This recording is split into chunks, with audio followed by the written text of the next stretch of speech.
नमस्कार, स्वागत है आप सभी का नीमी टेक्निकल क्लासेस में। तो वर्ष 2025 आप सभी का कैसा रहा।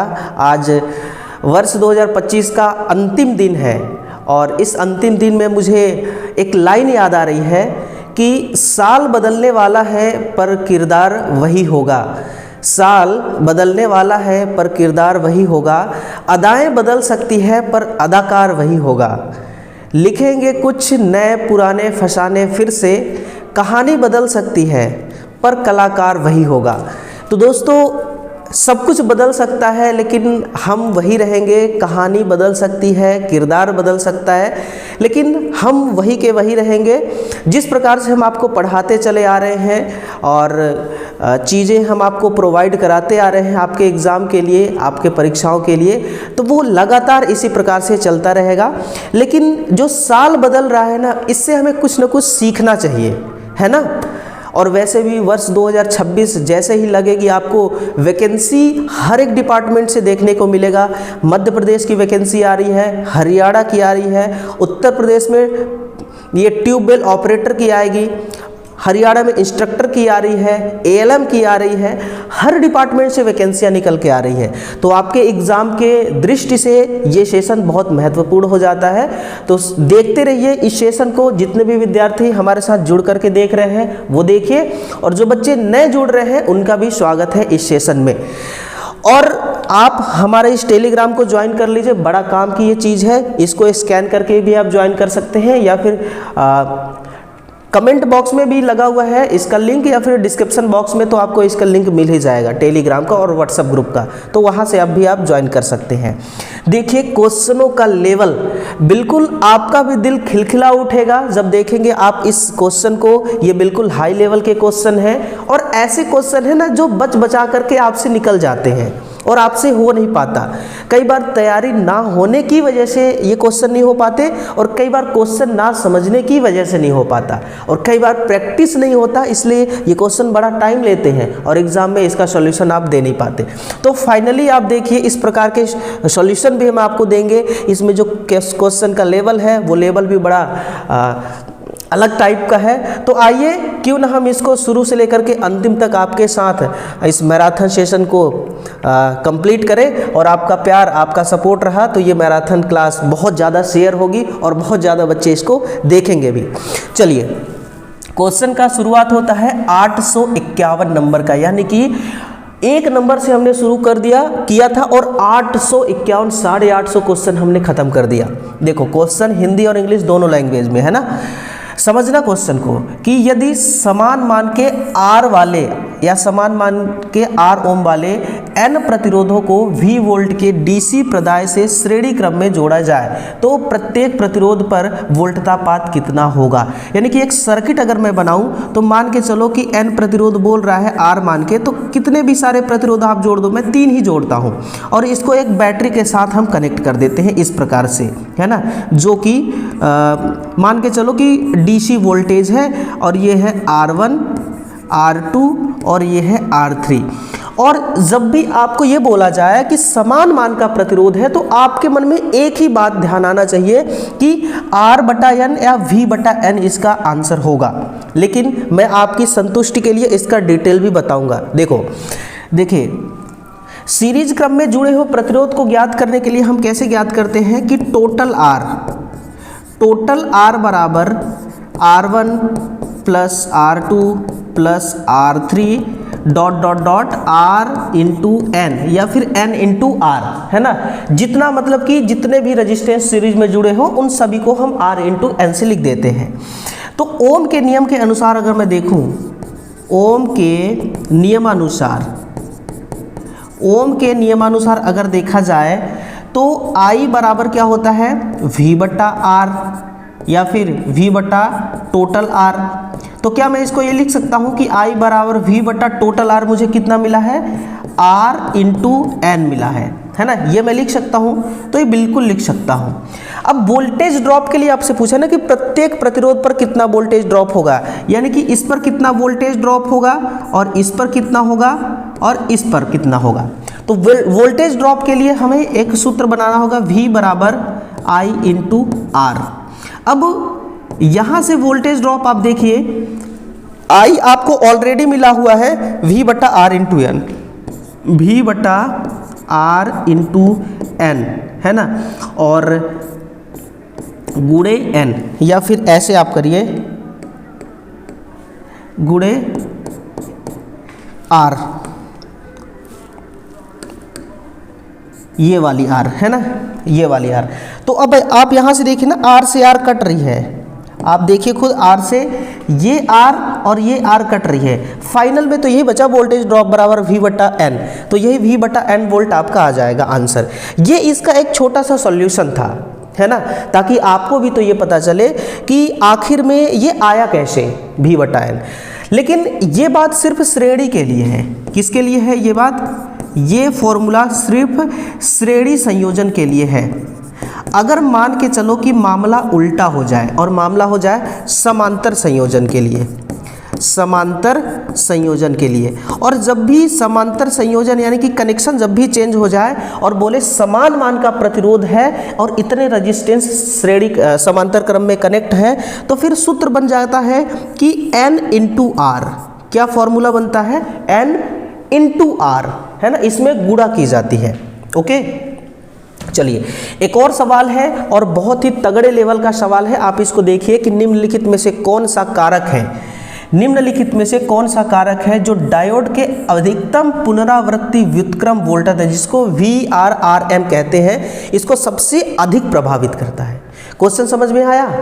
देखना, एक ऐसा डायोड है आपके पास, मान के चलो PN डायोड है, उस PN डायोड में जो इसका मैक्सिमम रिपीटेटिव रिवर्स वोल्टेज होता है, उसको सबसे ज़्यादा प्रभावित करने वाला कारक कौन सा होता है? तो तीन चीज़ें याद रखना, तीन चीज़ें। पहला कि किस सामग्री का बना हुआ है, आपका PN डायोड किस सामग्री का बना हुआ है, ये जर्मेनियम का है, ये जर्मेनियम का है या फिर सिलिकॉन का है ना, तो इसके सामग्री पे भी डिपेंड करता है, जर्मेनियम का है या फिर ये सिलिकॉन का है। और दूसरी बात, इसकी डोपिंग पे भी डिपेंड करती है, इसकी डोपिंग यानी कि अशुद्धि, डोपिंग का मतलब क्या होता है, अशुद्धि, इसके अशुद्धि पे भी ये डिपेंड करता है कि अशुद्धि अधिक है इसमें मिलाई गई है या फिर इसमें अशुद्धि कम मिलाई गई है। आपको पता होगा कि ये जो है ना, ये अर्धचालक युक्तियां हैं, डायोड अर्धचालक युक्तियों से मिलकर के बनती है। अगर इसमें डोपिंग अधिक होगा तो इसकी चालकता अधिक होगी, तो इसकी चालकता अधिक होगी, डोपिंग कम होगा तो इसकी चालकता इसकी कम होगी। तो इसकी चालकता किस पे डिपेंड कर रही है, इसकी चालकता तो डिपेंड कर रही है इसके डोपिंग पर। अगर मान के चलो कि इसमें डोपिंग कम किया गया है ना, अशुद्धि कम मिलाया गया है, तो जो PN डायोड होता है ये वाली हमारी PN डायोड है ना, ये जो हमारी PN डायोड होती है, इस PN डायोड में, इस PN डायोड का जो ये डिप्लेशन लेयर होता है ना, यहाँ पर हो जाएगा P और यहाँ पे होगा N, और ये जो जंक्शन है ये क्या है, ये इसका एक जंक्शन है जिसको ये कही जाती है डिप्लेशन लेयर, जिसको डिप्लेशन लेयर कही जाती है। ये डिप्लेशन लेयर मोटी होगी, चौड़ी होगी, कब, जब इसमें अशुद्धि कम मिलाया जाएगा, और जब मोटी होगी यानी कि इस डिप्लेशन लेयर का ये जो परत होगा ये चौड़ा होगा, तो यहाँ से उत्पन्न होता है ताप, यहाँ से क्या उत्पन्न होता है, यहाँ से उत्पन्न होता है तापमान। और ये जो तापमान है ये डायरेक्ट कैसे प्रभावित करता है मालूम है, इसका जो रिवर्स है ना, इसका जो रिवर्स सैचुरेशन करंट होती है ये वाली, इसका जो रिवर्स सैचुरेशन करंट होती है, रिवर्स सैचुरेशन करंट, इस करंट को ये इंक्रीज कर देता है यानी कि बढ़ा देता है, ये वाली रिवर्स सैचुरेशन करंट को ये बढ़ा देता है। जब भी रिवर्स सैचुरेशन करंट का मान बढ़ेगा, वोल्टेज सहने की शक्ति कम हो जाती है ना, वोल्टेज सहने की शक्ति कम हो जाती है और ये तुरंत ब्रेक डाउन हो जाता है, और जब ब्रेक डाउन होती है आपकी PN डायोड तो ये खराब हो जाती है। आप देखिए यहाँ से रिवर्स सैचुरेशन करंट बढ़ा है ना, रिवर्स सैचुरेशन जैसे ही करंट बढ़ा और रिवर्स सैचुरेशन करंट बढ़ते ही वोल्टेज ड्रॉप कम हो जाती है। ये देखो, ये वोल्टेज ड्रॉप कम हुआ, तुरंत वोल्टेज ड्रॉप हो गया, इसको कहते हैं एवलांचे ब्रेकडाउन, और एवलांचे ब्रेकडाउन में हमारी खराब हो जाती है। तो सबसे ज्यादा प्रभावित कौन कर रहा है, PN संधि की अपमिश्रण सांद्रता, मतलब कि अपमिश्रण का मतलब कि डोपिंग। डोपिंग जो होता है जीनर डायोड का सबसे अच्छा डोपिंग होता है, बहुत कमाल की उसकी डोपिंग होती है जीनर डायोड की और शॉटकी डायोड की। सबसे ज़्यादा तो जीनर डायोड का ही होता है अशुद्धि सबसे अधिक, तो सबसे ज़्यादा डोपिंग उसी में मिलाई जाती है। आंसर होगा का पीएन संधि की अपमिश्रण सांद्रता। बताओ बात क्लियर हो गया कि नहीं? एक भी डाउट मैं नहीं छोड़ूंगा मेरे भाई, अगर आपको डाउट हो गया ना तो डायरेक्ट आप कमेंट करना कि सर ये डाउट रह गया इस सवाल में, ठीक है, फिर उस डाउट को भी हम खत्म कर देंगे। यदि एक 0.5 एम्पियर की डीसी धारा द्वारा 3 मिनट और 20 सेकेंड है ना, यहाँ पर टाइम को मुझे लगता है या तो मिनट में कन्वर्ट करना पड़ेगा, मिनट में तो हो नहीं पाएगा, सेकंड में ही कन्वर्ट करना होगा ना। तो 0.5 एम्पियर की डीसी धारा द्वारा 3 मिनट 20 सेकंड में कैथोड पर इतना मिलीग्राम सिल्वर निक्षेपित हो जाती है, तो सिल्वर की विद्युत रासायनिक तुल्यांक यानी कि ECE की गणना करो, ठीक है। तो सबसे पहले तो आपको कन्वर्ट करना ही होगा 3 मिनट को, है ना, 3 + 20 ओके बराबर, अब 3 मिनट है, इसको 60 सेकेंड से गुणा करना पड़ेगा तब सेकेंड आएगा, प्लस 20 है ना बराबर 6 × 18 200 मिनट हो गया, 180 plus 200 second, sorry 200 second, time कितना हो गया 200 सेकेंड। अब हमने टाइम को सेकेंड में क्यों कन्वर्ट किया है मिनट को सेकेंड में? इसलिए कि जो ECG है ना, Z बराबर हमें क्या मिलता है, m बराबर ZIT, m बराबर ZIT, या फिर इसको मैं ये भी लिख सकता हूँ m बराबर ZQ, है ना, क्योंकि चलो चूंकि Q बराबर क्या होता है IT ही तो होता है और कुछ थोड़ी ना होता है, तो ये मामला है। m बराबर ZIT, अब हमें क्या बोला गया रासायनिक तुल्यांक, तो रासायनिक तुल्यांक तो Z होती है, तो m/IT ये एक नया सूत्र बन जाएगा, ठीक है। अब इस सूत्र के जरिए देखते हैं आंसर आता है कि नहीं। m कितना मिला है हमें 111.83, Z बराबर 111.83 मिलीग्राम ये है, और करंट चल रही है कितना 0.5 एम्पियर, 0.5, और टाइम हमें मिल गया 200 सेकेंड, है ना। पहले तो नीचे वाले को मामला ख़त्म करना है। नीचे वाले क्या करूँगा मैं, पॉइंट काटूंगा तो नीचे आएगी 10 से ये 0 जाएगी, और 20 × 5 = 100, कितना हो गया 111.83/100, ठीक है ना। अब ऊपर वाला पॉइंट काटोगे आप, ये देखो ऊपर वाला पॉइंट काटोगे तो नीचे आएगा 2 0। अब एक बार तो भाग चली जाएगी, एक बार तो भाग चली ही जाएगी, है ना। अब एक का तो देखो B और C तो कट गए, A और D में मामला फंस रहा है, ठीक है ना। तो एक बार में भाग जाएगी, फिर 9 बार में किसी कीमत पर नहीं जा सकती। आप देख लो आंसर ऑप्शन नंबर A होगा बस, है ना, option number A he answer होगा भाई। 9 बार में किसी कीमत पर नहीं आएगा, इसका कुछ भी नहीं, बहुत ज़्यादा हो जाएगा। इसलिए ये आपका आंसर आएगा कि 1.11 मिलीग्राम प्रति कूलाम, यानी कि 1 कूलाम का चार्ज, 1 कूलाम का आवेश देने पर इतना मिलीग्राम जो है वो सिल्वर निक्षेपित हो रही है, ठीक है ना, कैथोड पर। नेक्स्ट है कि what precaution is necessary when laying underground cable to prevent cable damage, यानी कि केबल को हमें डैमेज होने से प्रिवेंट करना है, तो एक्सटर्नल जो एनरोलमेंटल फैक्टर हैं वो कौन कौन से हैं। बाह्य पर्यावरणीय कारकों के कारण केबल की क्षति से बचने के लिए भूमिगत केबल बिछाते समय कौन सा पूर्वोपाय आवश्यक है। इस चित्र को आप देखिए एक बार, ये देख रहे हैं ना, ये हमारा अंडरग्राउंड सिस्टम। जब हम बिछाते हैं केबल को तो पहले गड्ढे की खुदाई करी जाती है। ये ज़्यादातर सिटी शहरों में होता है, गांवों में तो सीधे टावर लाइन के द्वारा पावर ट्रांसमिट होते हैं, लेकिन सिटी शहरों में ट्रांसमिशन लाइन हम नहीं बिछा सकते हैं, है ना। बड़ी बड़ी बिल्डिंगें होती हैं, बड़ी बड़ी इमारतें होती हैं 20-20, 50-50 माला के, और हमारी टावर की हाइट ही उतनी होती है। तो उस हिसाब से ये शहरी वाले क्षेत्रों में, अर्बन क्षेत्रों में ये किया जाता है।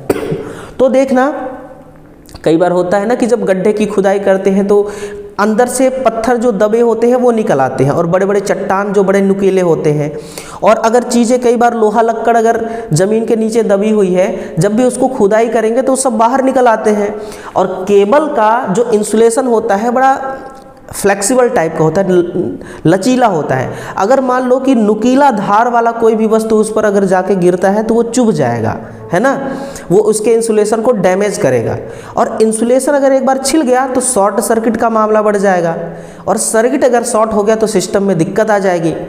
या फिर कई बार ऐसा होता है कि केबल ही कट जाती हैं, है ना। तो इन सभी से बचने के लिए हमको क्या करना चाहिए कि ये सुनिश्चित करना चाहिए कि केबल को नुकीली वस्तुओं और यांत्रिक प्रतिबल से उचित सुरक्षा के साथ ठीक से रूट किया गया हो, है ना। सब कुछ इस बात से सेटिस्फाई होना ज़रूरी है।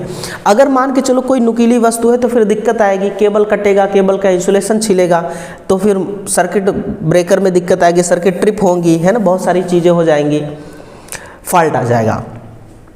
लीजिए, एकदम जानदार शानदार एकदम मस्त सवाल है, ठीक है। इसको देखो आप, डायनमोमीटर प्रकार के वाट मीटर में प्रत्यानयन बल का मतलब क्या होता है? कंट्रोलिंग टॉर्क, है ना। इसका मतलब होता है कंट्रोलिंग टॉर्क। ये जो कंट्रोलिंग टॉर्क है जिसके कारण सुई अपनी शून्य स्थिति में लौट आती है, प्रायः किसके द्वारा प्रदान की जाती है? देखो यार, हमारे पास एक डायनामोमीटर है, वाट मीटर है। वाट मीटर का काम होता है कि पावर फैक्टर की रीडिंग लेना। तो इसमें दो कॉइल होते हैं, एक होता है सीसी करंट कॉइल, एक होती है पीसी प्रेशर कॉइल। जब भी इन दोनों कॉइल को हम सप्लाई से कनेक्ट करते हैं तो इसमें क्या होता है? इसमें एक यांत्रिक बल उत्पन्न होता है। क्या उत्पन्न होता है? यांत्रिक बल उत्पन्न होता है। इन्हीं मैकेनिकल फोर्स के कारण एक कंट्रोलिंग टॉर्क जनरेट होती है, जिसको हम कहते हैं नियंत्रण बल। क्या कहते हैं? Deflecting torque. ये एक डिफ्लेक्टिंग टॉर्क उत्पन्न करता है। जब डिफ्लेक्टिंग टॉर्क उत्पन्न करता है तो ये जो पॉइंटर है, ये क्या है? ये एक पॉइंटर है। ये पॉइंटर 0 से लेकर के वहां तक जाता है जितना पावर फैक्टर का मान शो करना है। मान के चलो यहाँ पर पावर फैक्टर का मान है 0.8 और एक लाइन का पावर फैक्टर हम मेजर कर रहे हैं इस वाट मीटर के थ्रू। तो पॉइंटर पहले 0 से शुरू हुआ, यानी कि 0 में पहले खड़ा था, तो 0 से लेकर के इसको 0.8 तक जाना है। तो एक ताकत चाहिए कि नहीं चाहिए? चाहिए। तो डिफ्लेक्टिंग टॉर्क इसको 0 से लेकर के 0.8 तक ले गया, ठीक है। अब हमने मापन तो कर लिया, रीडिंग हमें मिल गया। अब हम इसको लाइन से डिस्कनेक्ट करते हैं, तो ये जो पॉइंटर है ये फिर से 0 पर आना चाहिए, और मन मर्जी से तो आएगा नहीं, है ना। तो इसके लिए क्या किया जाता है? इसके लिए एक मैकेनिकल स्प्रिंग लगाई जाती है। ये देखो, ये है कंट्रोलिंग स्प्रिंग। ये क्या है? ये है कंट्रोलिंग स्प्रिंग। और ये स्प्रिंग क्या करती है? इस प्रत्यानयन बल यानी कि कंट्रोलिंग टॉर्क के अगेंस्ट, इसके विपरीत, डिफ्लेक्टिंग टॉर्क के विपरीत कंट्रोलिंग टॉर्क एक बल लगाता है और कंट्रोल करके फिर से 0 पर ले आता है। अन्यथा पॉइंटर जहां का तहीं खड़ा रहता, 0 पर खड़ा रहता तो 0 पर ही होता, 0.8 पर चला जाता तो वहीं खड़ा रहता। लेकिन ऐसा नहीं है, मापन करने के बाद वो पुनः वापस लौट आता है, और वापस लौटने के लिए कंट्रोलिंग टॉर्क जरूरी है। और 0 से उस पॉइंट तक ले जाना जहां तक मेजरमेंट करना है, उसके लिए हमें डिफ्लेक्टिंग टॉर्क की जरूरत पड़ती है, ठीक है ना। तो ये दोनों टॉर्क का बड़ा यहाँ पर रोल रहता है। अगर ये दोनों में से कोई एक टॉर्क नहीं रहा, है ना, मान के चलो कंट्रोलिंग टॉर्क अगर नहीं रहा ना, तो हमारी पॉइंटर जो है ये कंट्रोल ही नहीं हो पाएगी। तो ये आंसर क्या हो जाएगा? Controlling spring. इस स्प्रिंग के जरिए हम इसको कंट्रोल कर लेते हैं और शून्य रीडिंग पर दोबारा से ये आ जाती है। और ये आपने अक्सर देखा होगा, और ये पहले के टाइम पे ऐसे हुआ करता था। आज के टाइम पे देखो डिजिटल का ज़माना चल रखा है, टेक्नोलॉजी बहुत ज़्यादा डेवलप हो चुकी है और चीज़ें डिजिटल वाली आ गई हैं। और डिजिटल चीज़ों में हमें ये सारी चीज़ें नहीं रहता, बस उसमें आपको सामने एक स्क्रीन दिखेगी, डिस्प्ले, उसी डिस्प्ले पर मेजर्ड वैल्यू दिखेगा। आप देख करके बस पता लगा सकते हैं कि कितनी मापन कर रहा है ये।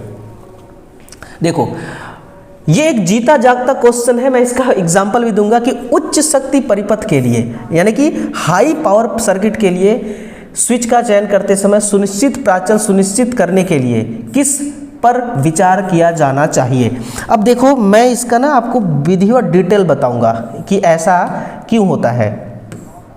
ये देखो, पहले आप इसको देखो, है ना, यहाँ से आप देखिए ये हमारी क्या है, ये हमारी एक खुद ये जो पैनल बोर्ड चल रहा है ना, इसी पैनल बोर्ड को चलाने के लिए एक 3 पिन सॉकेट मैंने ये लगाया था, बोर्ड लगाया था, और इस बोर्ड का ये स्विच है, इस बोर्ड का ये स्विच है ना, ये स्विच है और ये सॉकेट है, स्विच और सॉकेट है। ये 16 एम्पियर का हमारा डिस्ट्रीब्यूशन बोर्ड है, एक्सटेंशन बोर्ड है। तो ये 16 एम्पियर का है जिसमें 3 फेज की सिंगल फेज की सप्लाई जाती है। तो यही क्वेश्चन पूछ रहा है आपसे कि जब आप हाई पावर सर्किट के लिए एक स्विच का चयन करने जाते हैं तो किन चीज़ों को ध्यान में रखते हैं आप, है ना। तो ये करंट को ध्यान में रखा जाता है। किसको? करंट को ध्यान में रखा जाता है कि ये अगर 16 एम्पियर करंट का है या फिर 6 एम्पियर करंट का है तो 6 एम्पियर करंट मैक्सिमम कितना एम्पियर करंट ये झेल सकता है। अगर उससे ज़्यादा करंट इसमें आएगा तो ये देखो इसकी हालत क्या हो रखा है, आप देख रहे हैं ना, ये खुद मैंने अपने ही मोबाइल से इसको फोटो लिया है और यहाँ पर लगाया हुआ है, ये पूरी तरह से पिघल गया है। और आज मैं 200 रुपये खर्च किया और एक नया बोर्ड ला करके लगाया हूँ। अगर नया बोर्ड नहीं लगाता ना और इसी में ही सप्लाई देता तो हो सकता है ये बोर्ड मेरी ख़राब हो जाती, ठीक है ना। तो इसके चलते मैंने आज 200 रुपये खर्च कर दिया, ठीक है। तो यही क्वेश्चन आपसे पूछ रहा है कि भाई बताओ आप कि ऐसा क्या हुआ है। तो इसमें आप देखो कि ये बोला जा रहा है कि निर्धारित धारा निर्धारण जो यह सुनिश्चित करता है कि स्विच को कितने बार भौतिक रूप से प्रचालित किया जा सकता है। आंसर ऑप्शन नंबर डी होगा। क्या होगा आंसर? Option number D. धारा निर्धारण यानी कि करंट रेटिंग पर डिपेंड करता है, वोल्टेज रेटिंग पर नहीं डिपेंड करता। क्योंकि अगर 6 एम्पियर की आप लाएंगे स्विच सॉकेट, वो भी 240 पे ही काम करेगा। 2 एम्पियर का लाएंगे वो भी 240 वोल्टेज पर काम करेगा। 10 एम्पियर का लाएंगे वो भी 240 पर काम करेगा। लेकिन करंट रेटिंग ज़्यादा मायने रखता है ना। अब देखो, अब इसकी ये हालत हो रखी है, मेरे इस छोटे से स्टूडियो का लगभग 9 से 10 मतलब 1000 वाट लोड है। अब 1000 वाट लोड को देखो ये नहीं चला पाए, 4-5 महीने पहले लिया था मैंने, है ना। ऐसे ही अगर मामला बैठता रहा, खर्च होता रहा, तब तो हो गया बस, ठीक है। ऑप्शन नंबर डी इसका सही होगा। अब देखना आपके साथ भी ऐसा ना हो, इसलिए बच बुचा करके रहना, ठीक है। ये देखो बहुत अच्छा सवाल है। बोला जा रहा है कि मुझे पूरा विश्वास है कि ऐसा सवाल से अभी तक आपका मुकाबला हुआ नहीं रहा होगा, है ना। डीसी मोटर कम्यूटेटर में, डीसी मोटर के कम्यूटेटर या डीसी जनरेटर ही आप समझ लो, डीसी जनरेटर के कम्यूटेटर पर कितने अंतराल पर माइका अंडरकटिंग की जानी होती है। जैसे कि मान के चलो आपका एक जनरेटर है, जनरेटर का जो आर्मेचर वाइंडिंग होता है उसमें होता है वोल्टेज डेवलप फैराडे के विद्युत चुंबकीय प्रेरण के द्वारा। मान के चलो कि आर्मेचर में 500 वाट का पावर डेवलप हुआ, है ना, 500 वाट का पावर डेवलप हुआ। अब आर्मेचर की जितनी भी कॉइल है वो कहाँ कनेक्ट होती है? कम्यूटेटर में। ये क्या है? ये है इसका कम्यूटेटर। और कम्यूटेटर बनता है हर अलग अलग सेगमेंट को बीच में उसको माइका से इंसुलेट करके अलग किया जाता है और एक पूरा बना दिया जाता है कम्यूटेटर। और इस कम्यूटेटर में करंट आती है अंदर वाली और यहाँ पर लगे होते हैं कार्बन ब्रश, है ना। यहीं पर क्या लगे होंगे? Carbon brush. और ये कार्बन ब्रश बड़ा काम के होते हैं। इस कार्बन ब्रश से अंदर उत्पन्न हुए वोल्टेज को हम बाहर निकालते हैं, बाहरी सर्किट के लिए हम इसको निकालते हैं। मान के चलो कि इसके अंदर जो माइका लगी हुई है ना, और इसके अंदर जो ये कॉपर का बना हुआ हमारा ये जो कम्यूटेटर है, इसमें से ज़्यादा सख्त कौन होगा? आप बता सकते हैं? मुझे खुद यकीन नहीं होता है कि हमारा कॉपर से ज़्यादा मजबूत होती है माइका, माइका ज़्यादा हार्ड होता है। अब जब इसीलिए कहा जाता है ना कि जब कम्यूटेटर में कार्बन ब्रश को लगाओ तो इसका दबाव इतना रखो कि बस ये लाइटली इसको प्रेस करे, दबाव डाले, बहुत ज़्यादा दबाव नहीं डाले, है ना, नहीं तो ये घिस जाएगी। तो ये पूछ रहा है कि कितने दिन बाद माइका की अंडर कटिंग करोगे। मान के चलो कि ये घूम रही है हमारी कम्यूटेटर और इस पे लाइटली कांटेक्ट बना रहा है कार्बन ब्रश, तो माइका घिसेगा कि नहीं घिसेगा? सॉरी, कार्बन ये घिसेगा कि नहीं घिसेगा? कार्बन ब्रश और कम्यूटेटर घिस जाता है। कार्बन भी घिसता है और कम्यूटेटर भी घिसता है, लेकिन माइका नहीं घिसती है। और जब ये कम्यूटेटर घिसते घिसते अंदर चली जाती है तो माइका ऊपर उभर आते हैं, और वो माइका जब कम्यूटेटर ये कार्बन ब्रुश से संपर्क बनाते हैं तो वो घर्षण के द्वारा स्पार्किंग उत्पन्न करने लगते हैं। अगर स्पार्किंग उत्पन्न हुआ तो ये जो अलग अलग दो कम्यूटेटर हैं, इन कम्यूटेटर में शॉर्ट सर्किट हो जाएगा और पूरी कहानी खत्म हो जाएगी, है ना। इसीलिए उभरे हुए माइका को हमें अलग से हर वर्ष हमें अलग से उभरे हुए माइका को कटिंग करना पड़ता है, साफ करना पड़ता है ना। जैसे कि ये दो कम्यूटेटर के सेगमेंट है, बीच में माइका है। अब कम्यूटेटर सेगमेंट अगर घिस गए तो माइका ऐसे ऊपर आ जाती है। अब कम्यूटेटर के यहाँ पर कार्बन ब्रश लगे हैं, अब ये कार्बन ब्रश इस माइका से संपर्क करेंगे और माइका इतना हार्ड है कि इस पर घर्षण होगा तो स्पार्किंग होगी। तो हमें हर साल एनुअली इस माइका को अंडर कटिंग करना पड़ता है, काटना पड़ता है। अगर नहीं काटेंगे तो स्पार्किंग होगी, है ना। तो ये सवाल का आंसर है ऑप्शन नंबर डी कि एनुअल तरीके पर। ऐसा नहीं कि रोज ये घिसेगा, घिसता तो रोज है बट बहुत कम घिसता है ना। हार्ड ड्रॉन कॉपर का इसको तैयार किया जाता है। तो ये बोला जा रहा है कि डीसी मोटर हो या डीसी कम्यूटेटर हो, सब में यही होता है। ओके, अगला है कि a balance 3 phase 4 wire system supplied A star connected balance load, what is the effect of the current in the neutral wire, है ना। कि कोई संतुलित 3 फेज प्रेरण 3 फेज 4 तार प्रणाली स्टार कनेक्टेड संतुलित लोड की आपूर्ति करती है, न्यूट्रल तार में धारा पर क्या प्रभाव पड़ता है। तो सबसे पहले तो आपको यही कंफर्म करना होगा कि न्यूट्रल कब तक हमें जरूरत पड़ती है न्यूट्रल तार की। 4 HP तक की मोटर को हम न्यूट्रल तार से चलाते हैं, 4 HP, और 4 HP के बाद की जितनी मोटर होती है ना उस पर हमें न्यूट्रल तार की जरूरत नहीं पड़ती है। ओके, तो देखो ये आपसे बोल रहा है न्यूट्रल तार की, तो न्यूट्रल तार के लिए देखना, अभी आपका सारा डाउट यहीं से क्लियर करता हूँ मैं। ये है आर फेज और ये है वाई फेज, ये है बी फेज। देखो ये है आपका आर फेज, यहाँ से निकल आया, ये वाई फेज निकल आई और यहाँ से निकला बी फेज। यानी कि आर फेज, वाई फेज और बी फेज 3 फेज हो गए, स्टार में कनेक्ट है। आर और वाई किसी भी 2 फेज के बीच में जो करंट चल रहा है वो उसका फेज एंगल 120 डिग्री होना चाहिए, और वाई और बी का 120 डिग्री, बी और आर का 120 डिग्री, यानी सभी आपस में 120 डिग्री के इलेक्ट्रिकल एंगल पर करंट चल रहे हैं। जब तक ये डिस्ट्रीब्यूशन समान रहेगा तब तक हमारी जो न्यूट्रल तार होती है, इस न्यूट्रल तार से कोई करंट नहीं चलेगा, इस न्यूट्रल से कोई करंट नहीं चलेगी। लेकिन इन द केस अगर वोल्टेज का डिस्ट्रीब्यूशन गड़बड़ाया और सर्किट हमारी अनबैलेंस हो गई या लोड हमारा अनबैलेंस हो गया, मान के चलो कि आर फेज में लोड ज़्यादा कनेक्ट हो गया जिसकी वजह से वोल्टेज का वितरण असामान्य हो गया, यानी कि असंतुलन हो गया। अगर माने इसमें 10 एम्पियर करंट चल रही थी, इस पे भी 10 एम्पियर का लोड था, इस पे भी 10 एम्पियर का लोड था, अब इस पे मान के चलो कि 11 एम्पियर का लोड हो गया, 1 एम्पियर का लोड बढ़ गया, तो वो जो अनबैलेंस हुआ वो 1 एम्पियर का हुआ है। उस 1 एम्पियर को हम अंडरग्राउंड करने के लिए इस न्यूट्रल तार को हम अंडरग्राउंड कर देते हैं, है ना, अर्थ कर देते हैं, ताकि जो ओवरलोड करंट आ रही है वो अंडरग्राउंड हो जाए। लेकिन तब तक जब तक ये अनबैलेंस नहीं होता, और जब तक ये अनबैलेंस नहीं होता तब तक न्यूट्रल में जो करंट है वो शून्य चलती है, क्योंकि फेज धाराओं का सदिश योग शून्य होता है, ठीक है ना। फेज धाराओं का सदिश योग शून्य होता है ना। टोटल मामला 120 120 120 पर टिका है और 360 का डिस्ट्रीब्यूशन एक बराबर हो चुका है ना। करंट न्यूट्रल तार में नहीं चलेगी। ओके, डेल्टा योजित मोटर 18 एम्पियर की लाइन धारा कर्षित करती है, प्रत्येक फेज वाइंडिंग में धारा कितनी होगी बताना है आपको, ठीक है ना। ये डेल्टा का चलो मैं आपको बना के दिखा देता हूँ कि डेल्टा का इस प्रकार से मान के चलो है, ये है आर फेज और यहाँ से निकली वाई फेज और ये है बी फेज, 3 फेज है और बोला जा रहा है कि 18 एम्पियर लाइन करंट कर्षित करती है, प्रत्येक फेज वाइंडिंग में धारा कितनी होगी।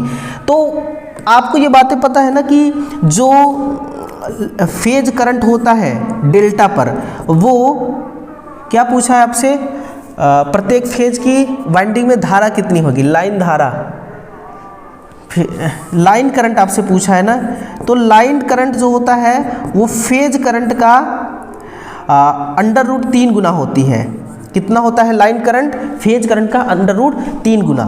तो लाइन करंट बराबर फेज करंट कितना है?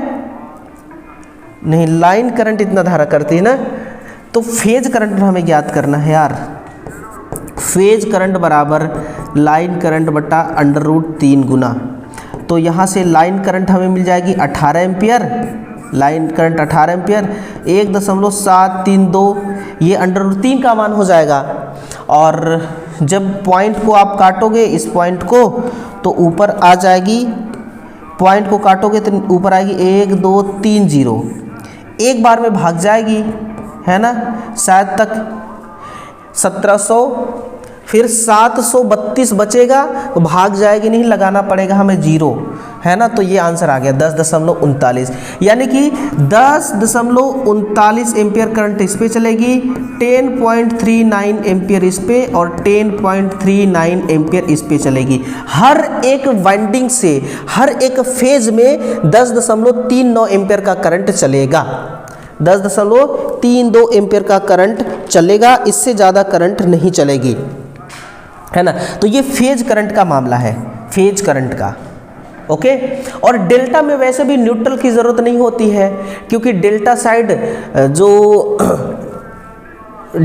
न्यूट्रल की ज़रूरत इसलिए नहीं पड़ती है क्योंकि डेल्टा साइड में देखो न्यूट्रल आप निकाल ही कहाँ से सकते हो, ऑप्शन ही नहीं है। और डेल्टा हमेशा बैलेंस लोड के लिए तैयार की जाती है, डेल्टा हमेशा बैलेंस लोड के लिए ही तैयार की जाती है। जब वोल्टेज को बढ़ाना होगा तब हम जिस साइड वोल्टेज को बढ़ाना होगा ट्रांसफार्मर में, उस साइड पर डेल्टा वाइंडिंग रखते हैं, जिस साइड पे घटाना होगा उस साइड स्टार वाइंडिंग रखते हैं, है ना।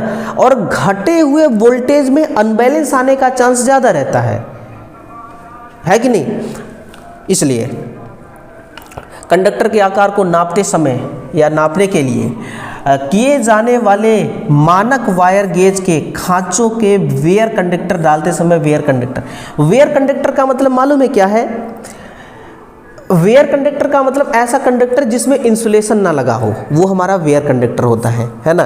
खांचे में ढीला होना चाहिए, खांचे कसा होना चाहिए, ना तो कसा हुआ होना चाहिए ना ही ढीला होना चाहिए, बिल्कुल फिट होना चाहिए। मान के चलो कि आप अपने लिए एक पैंट ले रहे हैं ना, और आपका पैंट का साइज है 32 नंबर का, आप लेकर के आए 28 नंबर कमर वाली साइज, तो आप उसको क्या पहन पाओगे? नहीं पहन पाओगे। या फिर 34 नंबर का आप ले आओ, तो है ना, बार बार वही प्रैक्टिस करना पड़ेगा, पकड़ के चढ़ाते रहो। तो वैसे ही बात इसमें भी है कि जो हमारी वायर गेज है ना, वायर गेज का एक्चुअल मेजरमेंट आपको करना है, तो आपको उस स्लॉट में डालना होगा जिस स्लॉट में आपकी तार आसानी से चली जाए और आसानी से बाहर आ जाए, है ना। और इतना भी आसान ना हो कि मतलब कि वही पैंट पुचकने वाली बात हो जाए, है ना, कि साइज केबल का कम है और इसका SWG का साइज ज़्यादा है, खांचे का व्यास ज़्यादा है, तो ऐसे भी नहीं, आराम से जाए आराम से बाहर आए, वही उसका सटीक मापन होगा। और SWG पहले हुआ करता था यार, अब कहाँ होता है, अब तो माइक्रोमीटर आ गए हैं, वर्नियर कैलिपर आ गया है, जो SWG में डायरेक्ट mm में वायर माप दिखाते हैं। क्योंकि आप जानते हैं ना कि 0 SWG जो होता है ना, ये 8.2 mm² के बराबर होता है। अब आप खुद देखो कि 0 SWG 8.2 mm की स्क्वायर के बराबर होता है, लेकिन 0 mm² जो होता है ना, वो 0 ही SWG के बराबर हो गया। तो कुल मिलाकर के SWG की बात हमें पल्ले नहीं पड़ती है, हम mm समझते हैं सिंपल सा, इसलिए हमने माइक्रोमीटर ले आया और हमने ले आया वर्नियर कैलिपर, जिससे बहुत सटीक तरीके से हम वायर का मेजरमेंट कर लेते हैं। और अगर पूछे ये किसका बना होता है, तो ये ध्यान देना, ये बनता है स्टेनलेस स्टील की, है ना। और स्टेनलेस स्टील एक ऐसी धातु है जिस पर कभी जंग नहीं लगती है, ध्यान देना। नेक्स्ट है कि स्प्लिट रिंग के लिए कौन सी सामग्री उपयोग की जाती है, बताओ। स्प्लिट रिंग के लिए कौन सी सामग्री का प्रयोग किया जाता है? स्प्लिट का मतलब क्या होता है? स्प्लिट का मतलब दो भागों में विभाजित करना, यही होता है ना, 2 भागों में विभाजित करना, 2 भागों में विभाजित करना, यही होता है स्प्लिट का मतलब। तो दो भागों में विभाजित तो कम्यूटेटर होता है, तो आंसर होगा कम्यूटेटर, बट बनता किसका है, तो वो बनेगा कॉपर का। यहाँ देखो डीसी जनरेटर है, डीसी जनरेटर में आपको स्प्लिट रिंग दिख रहा है और यहाँ पर लिखा है कम्यूटेटर, दिखा कि नहीं, ये कम्यूटेटर। मतलब कि कम्यूटेटर ये क्या करता है, डीसी जनरेटर में ये एसी को डीसी में बदलता है, एसी को डीसी में बदलता है, डीसी जनरेटर को एसी को डीसी में बदलता है। और डीसी मोटर के केस में ये उल्टा काम करता है, डीसी मोटर में क्या करता है, ये डीसी को एसी में बदलता है, डीसी को एसी में बदलता है। ऐसे समझ लो कि जनरेटर से हमें आउटपुट जो मिलता है वो तो होता है एसी, लेकिन वो कन्वर्ट करके मिलता है हमें, है ना, ऐसे मत सोच लेना। तो ये इसका सही आंसर हो जाएगा। What is the function factor of an HRC fuse, HRC fuse का फ्यूजिंग फैक्टर कितना होता है। एचआरसी का मतलब क्या है, हाई रप्चरिंग, इसका फुल फॉर्म देखो, high rupturing capacity, high rupturing capacity fuse, है ना। तो हाई रप्चरिंग कैपेसिटी फ्यूज इसका पूरा नाम होता है, कई बार फुल फॉर्म भी पूछ लेता है। इसका फ्यूजिंग घटक कितना होता है, तो सदैव एक से अधिक होता है ना। इसका फ्यूजिंग फैक्टर ध्यान देना, ये सदैव एक से अधिक होता है, एक से अधिक होता है। बट ये फ्यूजिंग फैक्टर होता क्या है ना, ये कौन सा फैक्टर है, इसको जानना जरूरी है आपको।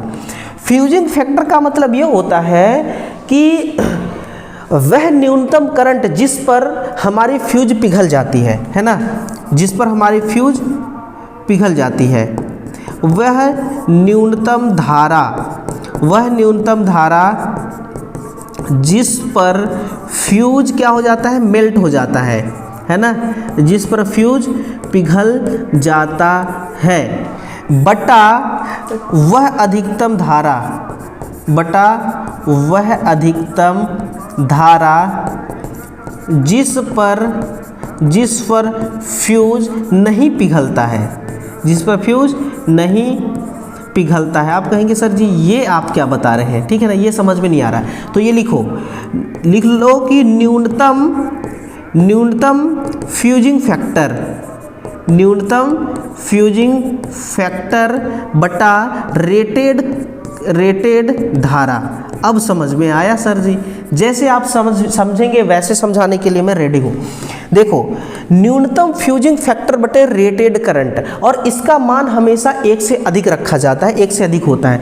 मान के चलो कि 1.25 रखा गया है, मान के चलो 1.25, तो रेटेड करंट का 1.25 गुना अधिक करंट चलेगा तो हमारी ये फ्यूज पिघल जाएगी, हमारी ये फ्यूज पिघलेगी। अगर मान के चलो कि इसका मान इकाई से कम रख दें, इसका मान के चलो कि 0.5 रख दें, 0.5 रख दें, और मान के चलो कि 5 एम्पियर फुल रेटेड करंट कितना है किसी भी सर्किट का, 5 एम्पियर करंट है। अगर 5 एम्पियर करंट का 0.5 एम्पियर करंट बढ़ जाता है ना, मान के चलो कि 5.5 एम्पियर करंट बढ़ जाता है, तो क्या सर्किट का फ्यूज पिघलना चाहिए? अरे नहीं यार, इतना तो सहने की शक्ति होनी चाहिए, है ना। कोई भी अगर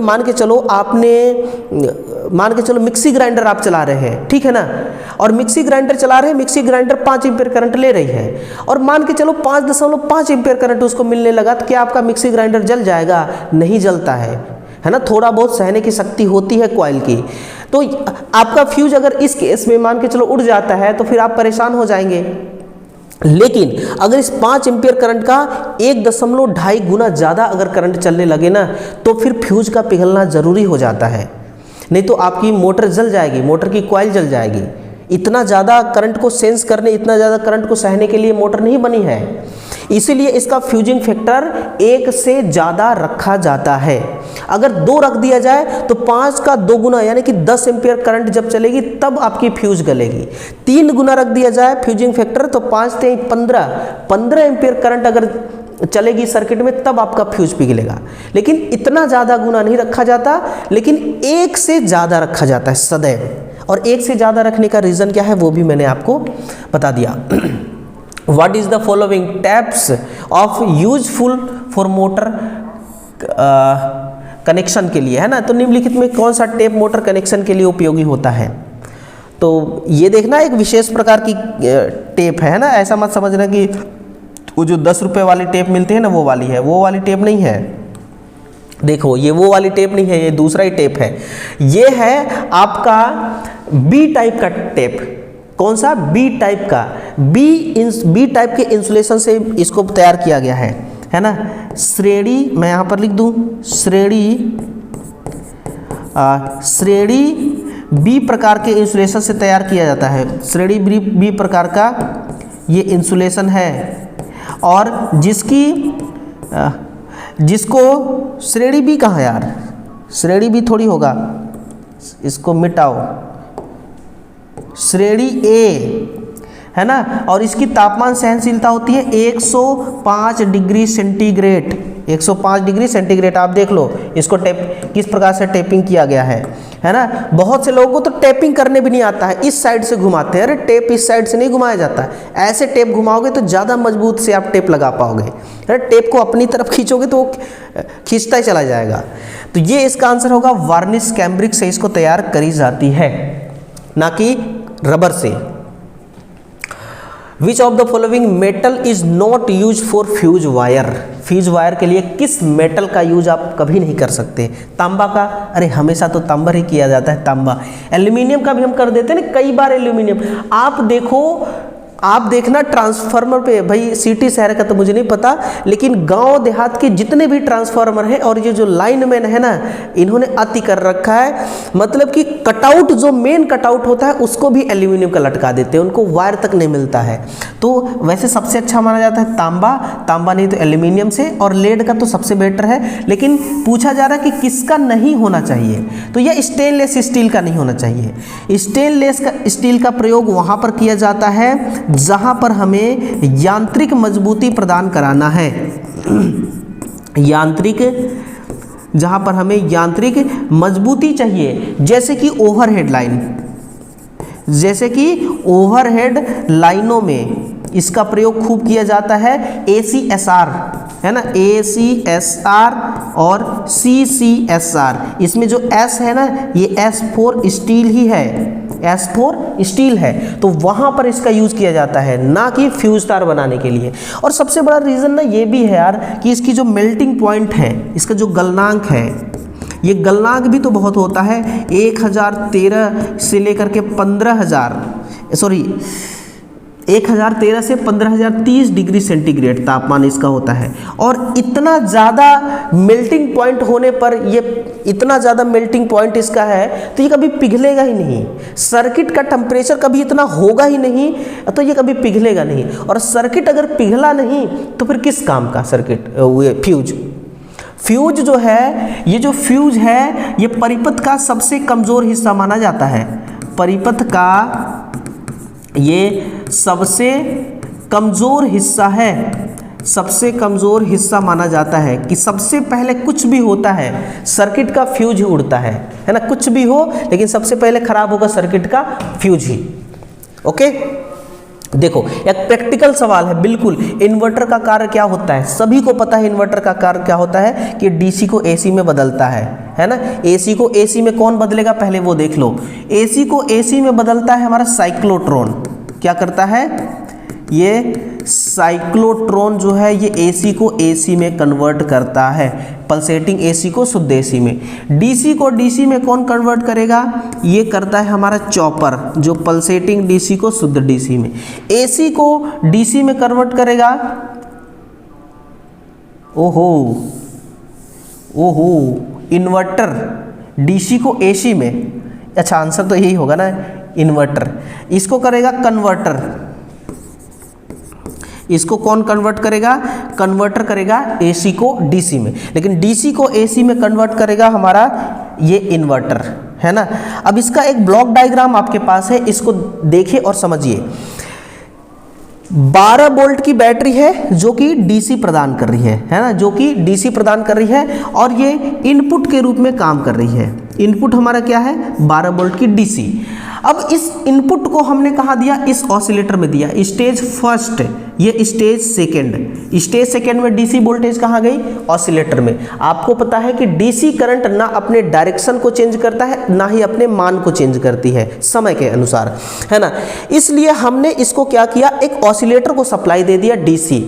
ऑसिलेटर का काम होता है फ्रीक्वेंसी उत्पन्न करना, यानी कि 50 से 60 हर्ट्ज की हाई स्पीड पर इस 12 वोल्ट डीसी करंट को ये हाई स्पीड पर स्विचिंग करेगा। मतलब कि 50 से 60 हर्ट्ज का मतलब कि 1 सेकेंड में 60 बार इसको बंद करेगा और चालू करेगा, बंद करेगा चालू करेगा। तो इतनी फास्ट स्विचिंग के कारण इसमें एक पल्स उत्पन्न हो जाता है, और ये पल्स जो होते हैं ना, ये डीसी में पल्स नहीं होता, ये पल्स होता है एसी का, है ना। एसी प्रकृति का इसमें क्या उत्पन्न हो जाता है, एक पल्स उत्पन्न हो जाता है, ठीक है। अब एसी का गुण यहीं से आ गया, यहाँ डीसी था, एसी का गुण यहीं पर आ गया, लेकिन यहाँ पर वोल्टेज कितना है, 12 वोल्ट है। अभी तक वोल्टेज कितना है, 12 वोल्ट, लेकिन गुण कैसा आ गया, एसी का। अब इस 12 वोल्ट एसी को हम मॉसफेट में दे दिए। मॉसफेट का काम है कि वोल्टेज नियंत्रण करना, इसका काम क्या होता है, वोल्टेज का नियंत्रण करना, यानी कि वोल्टेज कंट्रोलर डिवाइस है ये। तो वोल्टेज के नियंत्रण का मतलब आप क्या समझते हैं, सिर्फ वोल्टेज को कम करना या करंट को कम करना? नहीं, वोल्टेज को कम भी करता है, ज़्यादा भी करता है, ये होता है कंट्रोलिंग। तो ये वोल्टेज को क्या करेगा, ज़्यादा करेगा।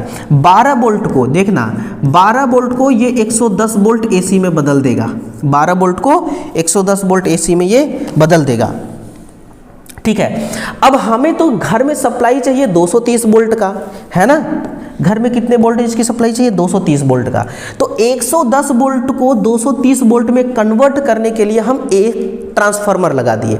ट्रांसफार्मर यहाँ पर कौन सा लगेगा, यहाँ पर स्टेप अप वाली ट्रांसफार्मर लगेगी, स्टेप अप वाली ट्रांसफार्मर लगेगी, जिसके प्राइमरी वाइंडिंग में टर्न्स की संख्या कम और सेकेंडरी वाइंडिंग में टर्न्स की संख्या अधिक रखी जाएगी, ठीक है। फिर 110 वोल्ट को ये 230 वोल्ट में कन्वर्ट कर देगा।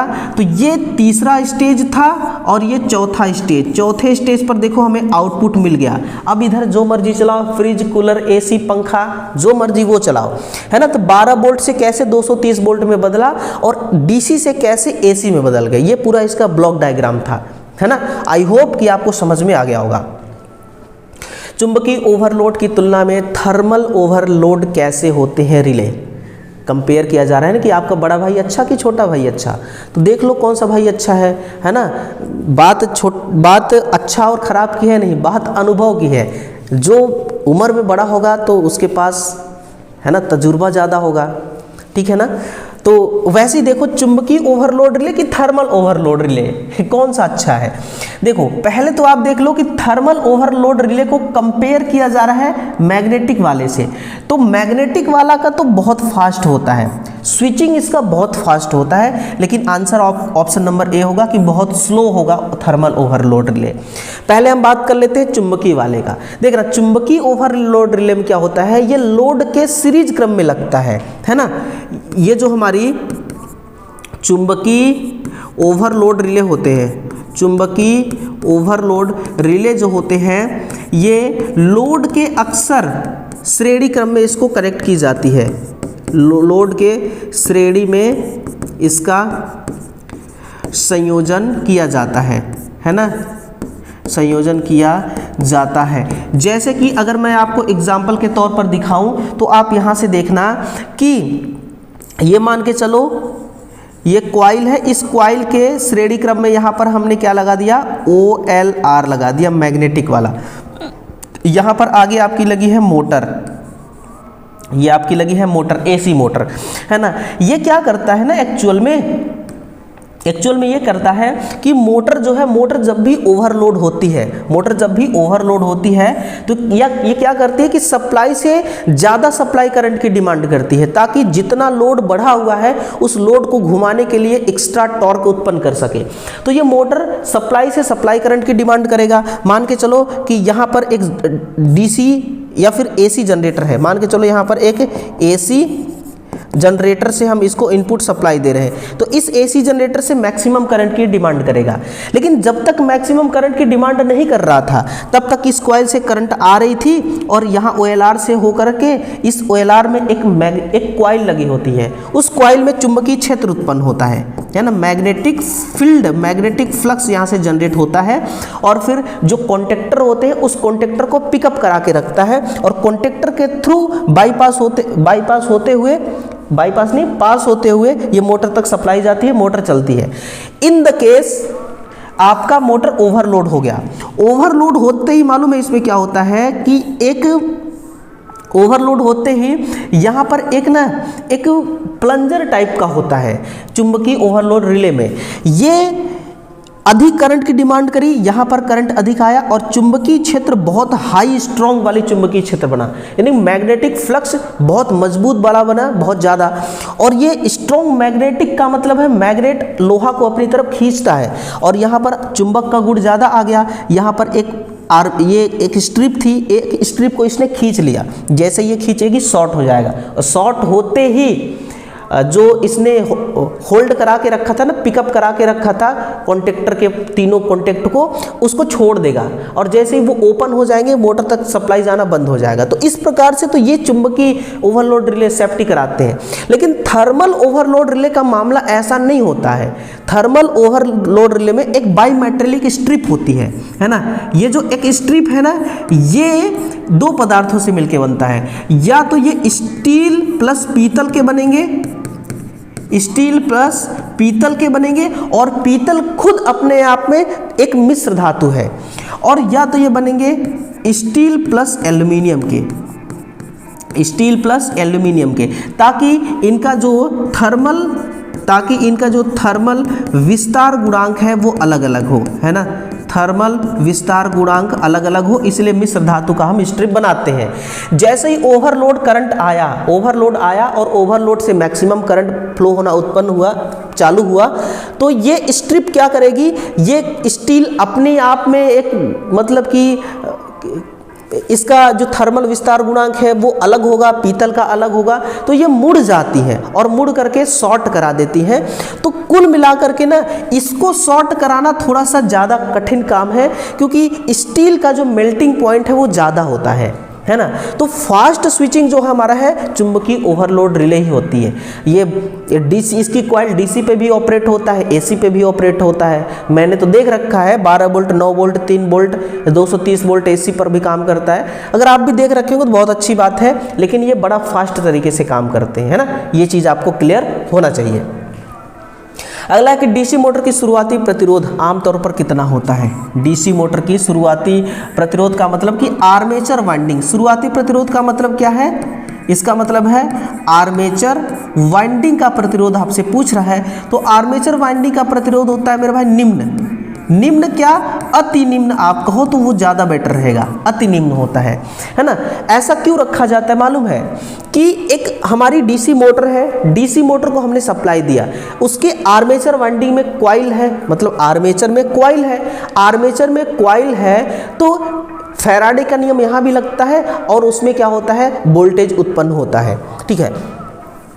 तो जो वोल्टेज उत्पन्न हुआ है, अगर जिस वाइंडिंग में वोल्टेज उत्पन्न हुआ है उस वाइंडिंग का रेजिस्टेंस अगर हम ज़्यादा रख देंगे तो उत्पन्न वोल्टेज अपने आप ड्रॉप हो जाएगा, और ऐसा हम चाहते नहीं हैं। इसलिए मोटे तार का कॉइल आर्मेचर का बनाते हैं ताकि प्रतिरोध कम से कम हो और जो उत्पन्न हुआ है वोल्टेज वो नुकसान ना होने पाए, इसलिए इसका प्रतिरोध निम्न रखा जाता है। एक तरफ तो हमें फ़ायदा मिल गया, लेकिन दूसरी तरफ नुकसान ये होता है कि निम्न प्रतिरोध होने के कारण मोटर का जो स्टार्टिंग करंट होती है, मोटर में जो स्टार्टिंग धारा होती है वो रेटेड धारा का 5 से 7 गुना अधिक होता है, 5 से 7 गुना अधिक होता है। मान के चलो एक मोटर 50 एम्पियर करंट लेती है, तो 50 एम्पियर का 7 गुना कितना हो जाएगा, 7 पना 35, 350 एम्पियर करंट। स्टार्टिंग में जो मोटर 350 एम्पियर करंट लेगी तो आप मान के चलो कि ये कॉइल आर्मेचर की जल जाएगी कि नहीं जलेगी, जल जाएगी।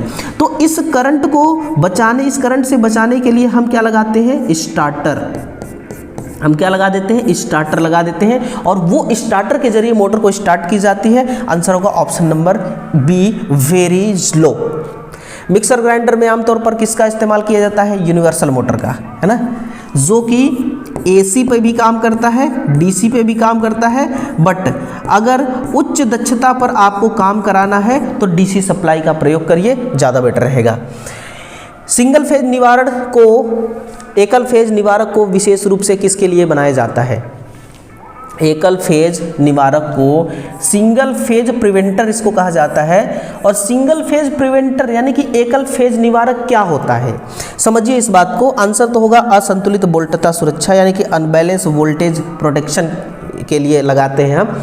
जैसे कि 3 फेज का मोटर है और 3 फेज का मोटर में से कोई 3 फेज में से कोई भी एक फेज अगर डिस्कनेक्ट हो गया ना, तो अब आपकी मोटर 2 फेज पे चलेगी और उसको कहा जाता है सिंगल फेजिंग फॉल्ट।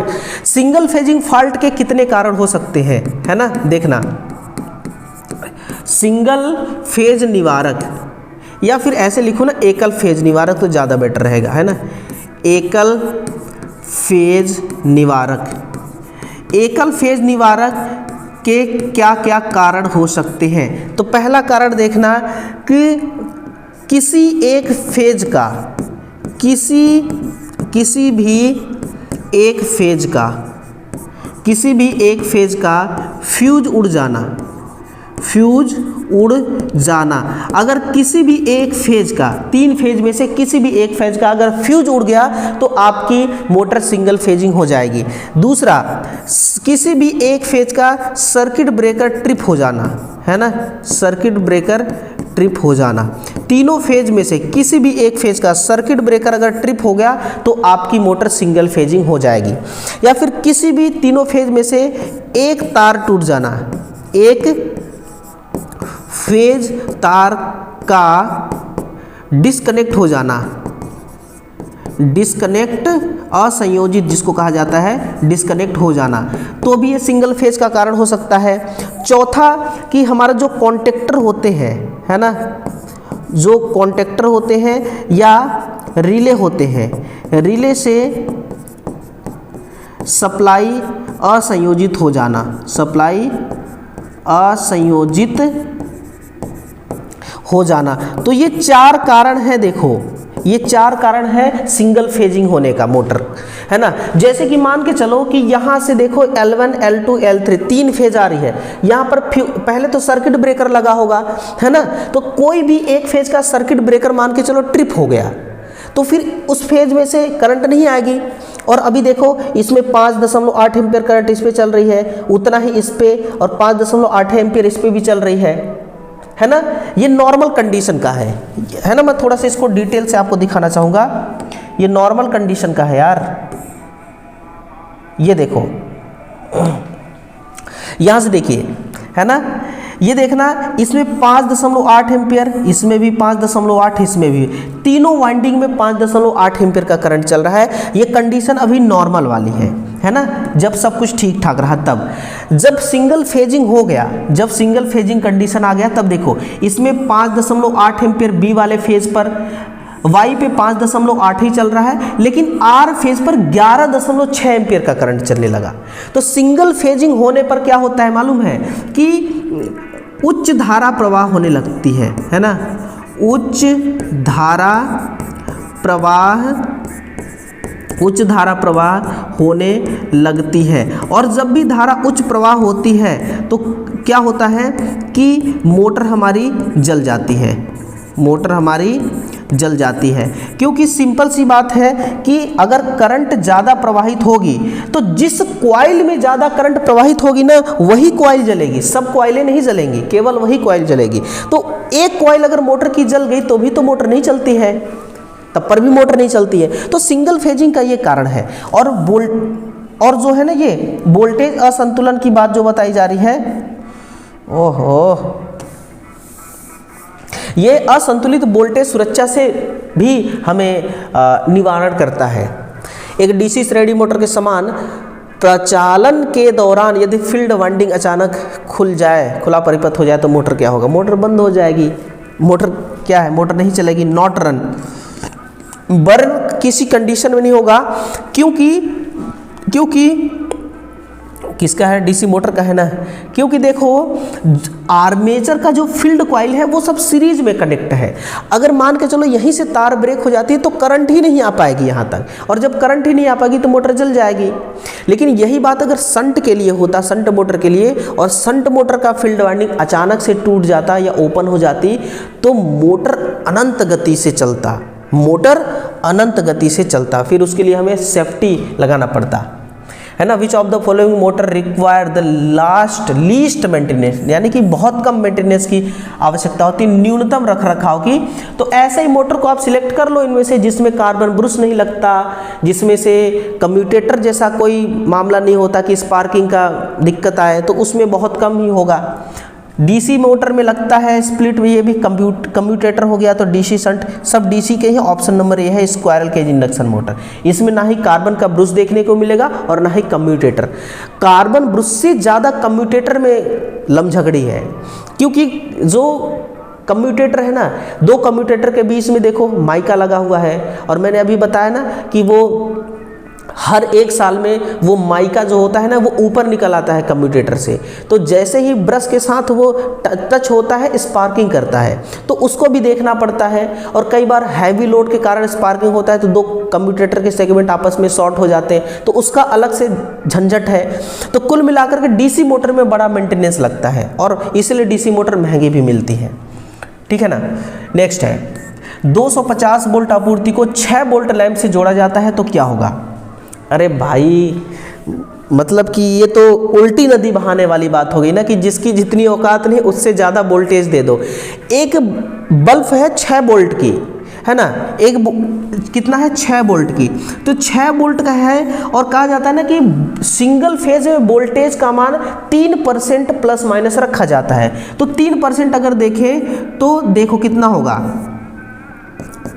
6 × 18 बटा 100 कितना आया 0.18, यानी कि 6 प्लस 0.18 बराबर 6.18 वोल्ट, या फिर 6 माइनस 0.18 तो कितना आएगा 5 कितना जाएगा 82, है ना, 82 वोल्ट। तो देखो इस लैंप को ना 5.82 वोल्ट से नीचे दोगे तो ये जलेगी नहीं ठीक से, और 6.18 वोल्ट से ज़्यादा दोगे तो ये फ्यूज हो जाएगी। लेकिन यहाँ बात तो 250 वोल्ट की हो रही है, न जाने कितना गुना है ना, 10-20 गुना है, 10-20 गुना से भी ज़्यादा है। तो ये क्या होगा, हाई वोल्टेज के कारण इस लैंप का जो फिलामेंट है उस पर हाई करंट चलेगी, और हाई करंट के कारण हाई टेम्परेचर जनरेट होगा, और वो टेम्परेचर इसके जो इसमें स्प्रिंग वो लगी हुई है फिलामेंट लैंप का, उस फिलामेंट को वो पिघला देगी, और पिघलते ही आपका बल्ब फ्यूज हो जाएगा, इसलिए लैंप फ्यूज हो जाएगी। आंसर आपका ऑप्शन नंबर सी हो जाएगा। किसी सर्किट में थर्मोस्टेट स्विच का उपयोग करने का उद्देश्य क्या है। हमारा एक ही पर्पज होता है यार, कि अगर ये आपका ये जो नहीं होता इस्त्री प्रेस, कपड़ा प्रेस करने वाली, उसमें भी थर्मोस्टेट स्विच लगी होती है, तो उससे हम क्या करते हैं, टेम्परेचर को कंट्रोल करते हैं। और ये भी तो होता है आपका एक क्या बोलते हैं उसको, ये जो खाना बनाने वाली जो एक कॉइल सी आती है, हीटर, खाना बनाने वाली एक जो हीटर आती है ना, तो उसमें भी थर्मोस्टेट स्विच लगी होती है, 1 नंबर 2 नंबर 3 नंबर होता है सिलेक्टर स्विच के जैसा, तो उससे भी हम टेम्परेचर को कंट्रोल करते हैं। कुल मिलाकर के टेम्परेचर को कंट्रोल करता है, ना कि धारा को, ना ही वोल्टेज को। ये किसको कंट्रोल करता है, टेम्परेचर को, है ना। तो टेम्परेचर को हम इसके जरिए कंट्रोल कर लेते हैं। आंसर आपका ऑप्शन नंबर डी होगा। चलो यार, सारे क्वेश्चन निपट गए, और आप खुद देख लो कि क्वेश्चन का लेवल कैसा था, है ना। बहुत अच्छे लेवल है क्वेश्चन के, और ऐसे क्वेश्चन ढूंढ करके लाना पड़ता है दोस्तों। और ये आपके ITI लेवल का ही है, ऐसा नहीं कि मैंने डिप्लोमा बीटेक लेवल का उठा रखा है, नहीं, ये आपके ITI लेवल का है। और एक एग्जाम में ना मुश्किल से 5 से 7 ऐसे सवाल होते हैं जो किसी के पल्ले नहीं पड़ते। और आप सोचो कि मैं 25 सवाल लेकर के आया हूँ, तो कितने प्रीवियस ईयर क्वेश्चन पेपर को मैंने खंगाला होगा, है ना। आप खुद सोच लो कि कितने प्रीवियस ईयर क्वेश्चन पेपर को मैंने खंगाला होगा कि 25 क्वेश्चन लेके आया हूं, और हर दिन 25-25 क्वेश्चन लेकर आ रहा हूं, तो इसके पीछे कितना स्ट्रगल होगा, कितना मेहनत होगा। ठीक है। तो देखिए आप हर लेवल के सवालों से मुलाकात हुआ आपका, और आज आपकी आखिरी मुलाकात थी वर्ष 2025 की। कल से देखिए हर चीज़ बदल जाएगा, है ना। आप भी नहीं बदल जाना, आप भी मत बदल जाना, ठीक है। वक्त बदल जाए सब कुछ ठीक है, वक्त को बदलना ज़रूरी है, लेकिन आपके सपने वही के वही रहने चाहिए, आपके सपने नहीं बदलने चाहिए।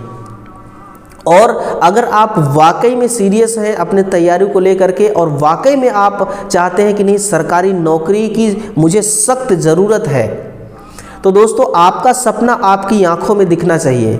ऐसा नहीं कि सपना तो पाल रखा है हमने, लेकिन हमें उस सपने का कोई चिंता ही नहीं है, बस सपना बस ख्वाबों में है। ख्वाबों के सपने कभी पूरे नहीं होते, है ना। सपने आंखों पे दिखना चाहिए, वो सपने पूरे होते हैं, और उनके लिए दिन रात एक करना पड़ता है, रातों से लड़ना पड़ता है, कलम से क्रांति करनी पड़ती है, तब जाकर के दोस्तों अपने सपनों के प्रति समर्पित होना पड़ता है, तब जाकर के सपने पूरे होते हैं। अभी मैं आपको सच बताऊं, मैं लाइव तो चलाता नहीं, आप सभी को पता है मैं लाइव नहीं चलाता क्लास, है ना, क्योंकि सुविधाएं नहीं है मेरे पास। लेकिन क्या मैं रुका? अभी तक कभी रुका नहीं, रुका। अभी बगल में देखो ये राम जी का नाम लेकर के कीर्तन भगत हो रहा है, और टाइम 3:30 बज रहे हैं ना, 3:30 बज चुकी है टाइम, और मैं क्लास शूट कर रहा हूँ। तो हर किसी का सपना ऐसा होना चाहिए यार, सपने में मजबूती होनी चाहिए, सपने में भरोसा होना चाहिए, विश्वास होना चाहिए। और उसको ऐसा नहीं कि मतलब कि बहुत सारे बच्चे होते हैं ना कि पढ़ते तो है लेकिन खुद पे कॉन्फिडेंस नहीं होता कि मेरा होगा सिलेक्शन कि नहीं होगा। जब आप ही तय कर लोगे सब कुछ कि होगा कि नहीं होगा, तो फिर आप एग्ज़ाम पे क्या छोड़ोगे, है ना। आप अपना कर्तव्य करो, आपके साथ हमेशा अच्छा होगा, ठीक है। तो चलिए सेशन को ज़्यादा से ज़्यादा शेयर करिए। अब नए साल में मुलाकात होगी आपसे। वर्ष 2025 में मैं जा रहा हूँ और 26 में लौट करके आऊँगा, 1 साल बाद, ध्यान रखना, ठीक है। Thank you.